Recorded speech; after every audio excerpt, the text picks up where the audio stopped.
Sabe aquele momento em que alguém adiciona uma coluna nova numa tabela de origem e, no dia seguinte, metade dos seus dashboards está zerado?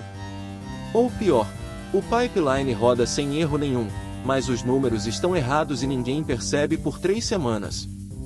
Se isso já aconteceu com você, o problema não é azar. É falta de blindagem contra a mudança de SEMA. Vamos começar entendendo por que isso quebra tanto. A maioria dos pipelines assume um contrato implícito. A origem sempre vai me mandar essas colunas, com esses tipos, nessa ordem.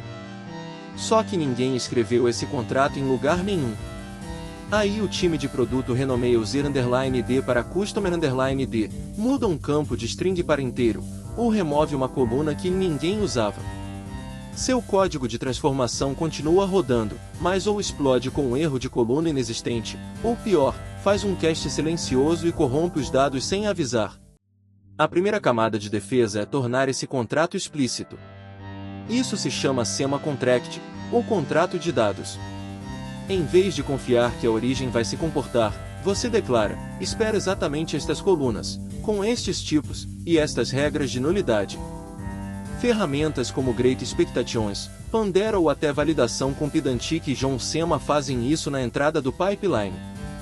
Se o dado que chegou não bate com o contrato, você para antes de contaminar tudo lá na frente.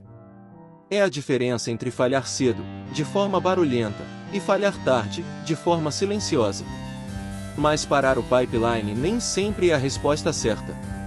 Aí entra a distinção entre mudanças que quebram e mudanças que não quebram. Adicionar uma coluna nova é uma mudança compatível, seu pipeline pode simplesmente ignorá-la ou incorporá-la sem drama.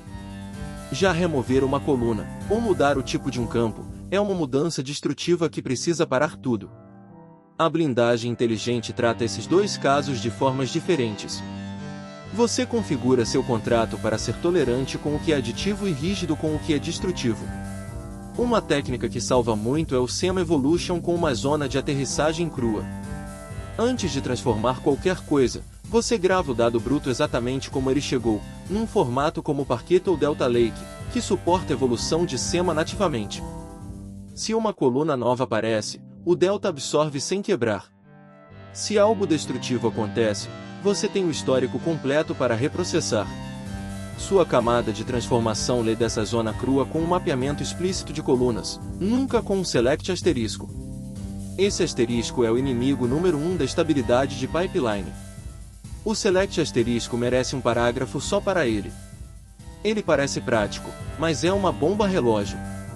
No momento em que a ordem das colunas muda, ou uma nova aparece no meio, tudo que depende de posição quebra. Sempre nomeie explicitamente as colunas que você usa.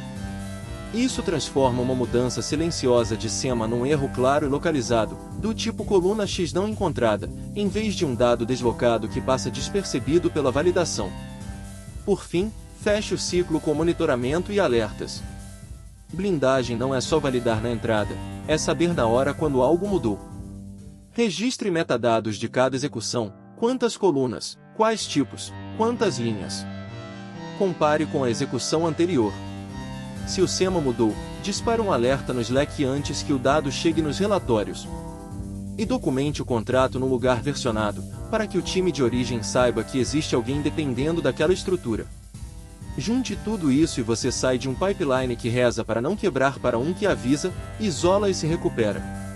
Amanhã eu vou mostrar na prática como montar um contrato de dados com Pandera do zero, com validação e alerta funcionando de ponta a ponta. Se inscreva no canal agora para não perder esse passo a passo que é F.